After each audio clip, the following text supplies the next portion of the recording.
אבל דווקא שם, ברגעים של קושי ומשבר, נוצרה צמיחה אמיתית, נוצר חיבור.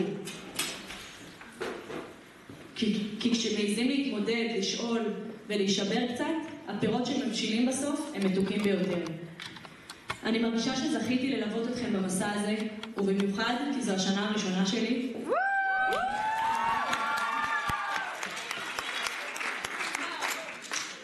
כמורה לתיאטרון, כנראה שאזכור את התקופה הזאת לעד. מה שבטוח, קיבלתי כאן קורס מזורז בפסיכולוגיה. תודה לכם בנות על החוויה המדהימה הזאת.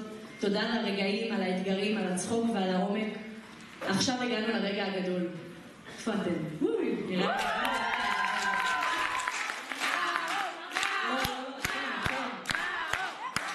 אני מאחלת לכם שתמשיכו להיות כלי לשליחות שלכם, להביא את האור והכוח שטמון בכם.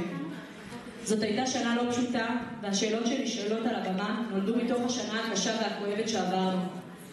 אבל דווקא מהמקום הזה אנחנו מבקשות להניח על הבמה גם את האמונה והאופטימיות באדם, בדרך ובקדוש ברוך הוא שמוביל אותנו. נכון, אנחנו שמחות ומתרגשות, אבל ליבנו לא שוכח לרגע את אחינו היקרים שעדיין נמצאים בשבי.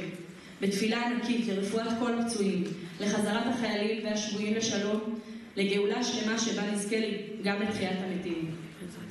תודה ענקית למדרשת קמה, לאורנה דוד, איפה דוד? תודה לדוד.